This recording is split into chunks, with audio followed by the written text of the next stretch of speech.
2 Minute Drill podcast time. It's Jim Monahan along with Chris Swendeman on a Monday night. And Swendy, we have a lot to get to, including a big announcement just before we sign off tonight. So let's get to the first story, and that would be Mr. Rodgers and the Pittsburgh Steelers. Jim, I will tell you, I went to a bunch of friends of mine, close friends, that are all Pittsburgh Steelers faithful. And I asked each one of them the same pointed question. How do you feel about this? Not one of them was happy about it. At least, and I'm talking five guys in that I'm very close to, that I trust their opinions. Not one of them said, I love this. Let's go. Psyched up. Let's get the season underway. All of them were like, please don't let this happen. They just know the drama that comes along with this guy and what's going to happen. And none of it is usually good. I mean, you saw what happened with the Jets. And you know what? It was the move for the Jets. For the Steelers, this is something that is out of character for the Steelers. This is not a Steelers type personality. So I'm very interested to see between Mike Tomlin and the character, the lunch pail guys of the Pittsburgh Steelers, that mentality, to see how Rodgers meshes, because I just don't see this working. If the Steelers were a quarterback away, and a really good quarterback away, Right. from getting deep into the playoffs, maybe getting to the Super Bowl, then maybe it makes sense. But that's not the case with this team. No. And as we all know from watching what happened here with the Jets and Rodgers, there is so much baggage that comes with this guy. And let's not forget the injury history. He had the thumb that was broken in 2022, the Achilles in 2023, and then last year, the lingering, nagging stuff like the hamstring, the knee, the ankle. You're not getting a guy in his athletic prime. What is He's he, 41, 40. 42? He's 40. I mean, this is not, this is the guy at the end of the road. And I mean, week one is going to be very telling, because he's either going to come out, spitting fire and brimstone because he wants to show the Jets, you made a mistake, or he's going to show that he's a 40-year-old quarterback and the Jets D is going to eat him for breakfast. And either way, it's going to be bad for one of those two teams right off the bat, because if Pittsburgh loses, we made a mistake. We shouldn't have gone again. And can you imagine Jet fans if they get beat by Rodgers at home week one? It's the most Jet thing that could ever happen. I mean, every Jet fan, you would have to put that like 76,000 people on suicide watch, because they would all be ready to just jump, because watching Rodgers 2 years couldn't do a thing with the Jets and then goes and wins the week one for the Steelers. That would be the ultimate Jets happening ever. Well, I don't know if I see that happening or not. I think it could be pretty funny. My feelings on all Right. that. If there's Oh, drama right. there, just bring it on. I just can't imagine Rodgers, again, given the recent history of injuries, running a pass run offense. You see him running an RPO? No, I don't. I mean, Rodgers is, pass first, pass. I mean, they're always built on the run game. Pittsburgh has always been known for that. They have two good backs. They drafted a great running back out of Iowa this year. I don't see how he's going to mesh into this team. They have DK Metcalf, who they got in the offseason, another out of character move for Pittsburgh, going and getting a big personality and trading for him to pair with Rodgers.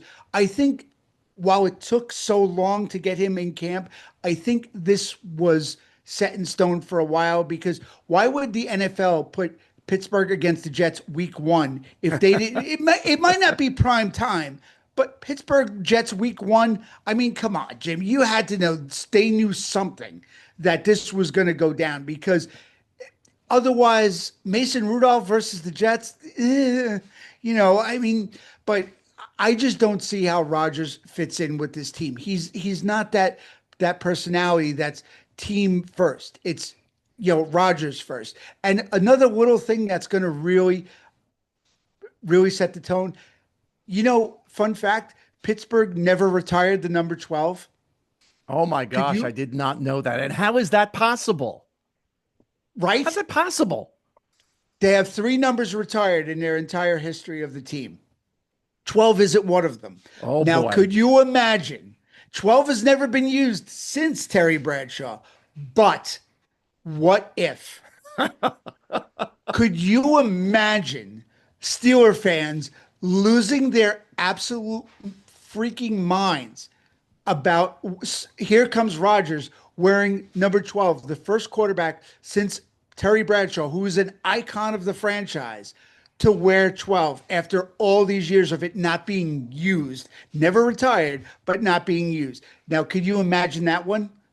We have to make sure that we have a lot of popcorn ready for the opening week of the NFL season. Oh, we got to go to Costco and get the big brand for this one because we're going to need it.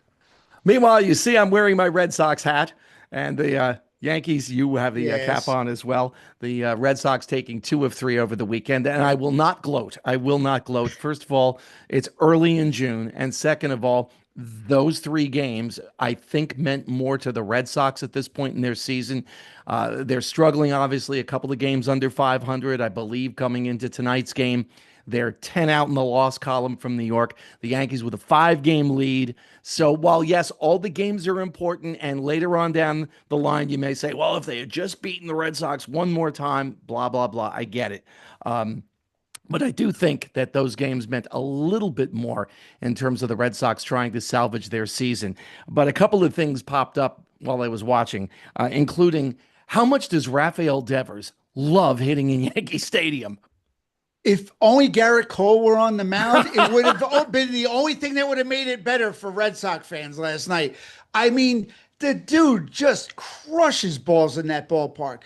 You would think it was his home ballpark, the way he hits and just crushes. He owns and listen, diehard Yankee fan, I'm okay admitting, Devers owns the Yankees in Yankee Stadium. That is his place when he comes to town because every time he gets up at bat, you never know when he's going to crush the next one outside. And that was another, huge hit last night. So, I mean, he just loves hitting there. Every time I watch him play in Yankee Stadium, all I can think about is what George Steinbrenner would be doing where he's still alive. Because he'd be going crazy trying to figure out a way to get Devers into that Yankee lineup. And especially now with all the third base issues they've had playing mix and match this year. I mean, without a solid third baseman, he would be looking every which way to get somebody like Devers into Yankee Stadium. Watching him crush balls like that would not go unnoticed by George if he was still alive. And now, while I have you here, sir, since you are our resident Red Sox fan of the 2 Minute Drill podcast, let me turn the tables and question you for a second. All right. Big news today for Red Sox fans. The Roman Empire. The Roman Empire era has now begun. What are your feelings about arguably, maybe the biggest Red Sox call-up and biggest Red Sox minor league player to be called up in probably a good couple years since Yohan Moncada? What are your feelings about it? Well, the kid was clearly ready for one. We're talking about Roman Anthony, of course, the outfielder who Yes. was just brought up on Monday and started in the game against the Tampa Bay Rays, batting 5th and playing right field. They put one of the outfielders on the injured list, and then they DFA'd the pitcher who was on the mound serving up Judge's second home run of the game last night. But at any rate, he has proven everything he needed to prove at the AAA level. I want to say he had 53 games at AAA this year, and it was obvious to anybody who was watching him that there was nothing more for him to prove at that level. And this goes back a little bit to what we've been talking about off and on since we started this podcast, actually, about Anthony Volpe and the way that Volpe was rushed to the major leagues with 22 games of AAA experience. Barely, yeah. Big difference was the fans really wanted Anthony called up. They're watching the team flounder. You're watching a kid blossom at AAA. He has nothing left to prove. Let's bring him up. That was not the case with Volpe. No. Nobody was saying, we've got to get him up here. Right. And I'll throw another kid who has Red Sox/New Jersey ties into the mix here, and that's Kyle Teal, who was just called up a couple of days ago with the Chicago White Sox. And Teal had been a draft pick of the Red Sox, came from Mawa High School, Yep. where he was a catcher slash shortstop, and then went to the University of Virginia. A little side note, his dad was Mike Piazza's roommate in the Dodgers organization when they were in the minor leagues. Really? Mhm. Yeah, Wow. Now Garrett Teal, that's Kyle's dad. But at any that's rate, impressive. Teal had a lot of grooming at the AAA level. I think he had about 20 games last year and another 50 or so. And with the White Sox, it makes more sense to bring up that kid now. He's clearly ready, Right. I think, having Right. watched, what he's done in the minor leagues, unlike what the Yankees did rushing him. You're rushing him. And again, he wasn't the guy replacing Jeter, thankfully. Can No. you imagine that circus? But No. still, he didn't have enough time to get his Right. feet underneath him. And you can see the way he's pressing. Yes, I know he had a couple of hits in last night's game, including a double, and he looked pretty good in that at bat. But he's Right. getting himself out on pitch after pitch out of the strike zone. So now, what'll happen with Roman Anthony? Obviously, only time will tell. The kid clearly can play. We know that. You saw it all season long Right. up in Worcester, or as they say in New England, Worcester. Worcester. Um, Exactly. But but I mean, I he mean, crushed one. He crushed one the other night. What, 497 feet over a grand slam? I think that was the exclamation point where, yeah, Red Sox management looked at each other and went, "All right, it's time." I mean, the kid is just so talented. as to why they didn't bring him up a little sooner, I don't know if it was a service time issue. I'm not sure what's going on there, but it was clearly time. I'm glad they did it. I think Right. it's going to be fun to watch him and Duran and Christian Campbell and Marcelo Meyer. I mean, they've got the core right there. I wish Teal They were do. still there, to be honest with you. I really Could do. you? I mean, even the catching prospect they have now, the kid that they brought up, who was a former Yankee, Narvaez. crushed. Right, he crushed a home run last night. So you know what? Even though you lost Teal, you got Crochet in the deal, obviously, who's a stud pitcher, and this kid catching for them now has been catching fire. So you know what? It still worked out pretty well for your Sox over there. How are we liking the Pete Alonso streak that he's been on of late? Wow. Met fans, if you saw him on, and go back to our Jets conversation a little while ago, can you imagine Met fans if they were watching Pete Alonso do this on another team right about now? You Well, talk about losing. nobody was throwing money at Pete last year. Well, that's also true. And You I know, you still need say if Alonso doesn't hit that home run against the Brewers, we're not having this conversation because Pete's probably not with the Mets. no, he would be, proving himself with a early season trial, or some team that had an injury late in spring training would have signed him. But I think he would have been waiting it out also. But I mean, he is just absolutely on a tear right now, and he is doing himself every favor in the world coming up to free agency at the end of this year. And if this stays the way it's going now, and his trajectory is going to get paid by somebody. And I don't think it's going to be the Mets. Hmm. Well, we'll see what happens with that. He is 9 away from Darryl Strawberry as the home run leader for the Mets. Strawberry, I forget the number. Was it 252? 252. As He's a Met. 252. And Alonso, as of last night, was 243. And listening to the radio this afternoon on the Fan here in the New York, Yep. New Jersey area, Evan Roberts made a really interesting point. I had never even thought about this. This is the latest in the season, June 9th, that Pete Alonso's batting average has been 300 or better.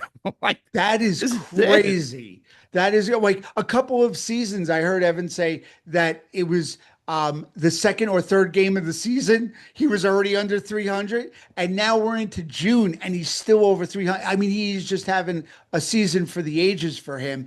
And you know what? Could you imagine Met fans watching the all-time home run leader leave the team in free agency because they have no recourse?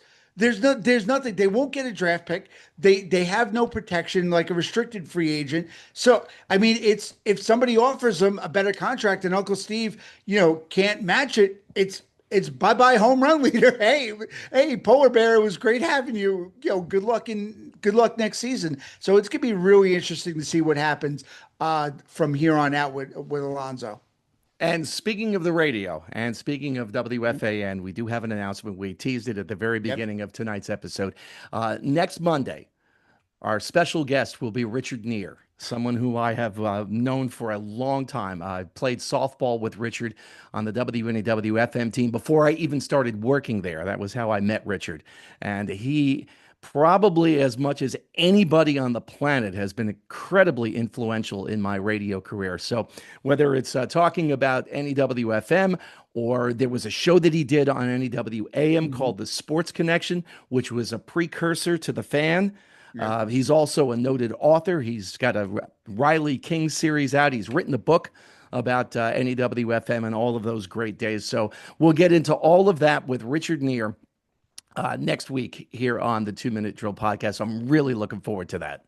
Absolutely, I am too. I've been a fan for a very long time, as somebody who grew up as a radio dork, and followed so many people that I learned from and tried to emulate along the way. I mean, this is just going to be such an honor to have him along with us next week for sure. Lots of great stories from Richard. You know the drill by now. If you like what we do, tell a friend. If you're bored and ticked off at us, tell an enemy. Just tell somebody. Like, subscribe, download, do all those good things. And we will speak with you next Monday on the 2 Minute Drill with our special guest, Richard Neer. Thanks, Swendeman. You got it, Jim. Have a great week.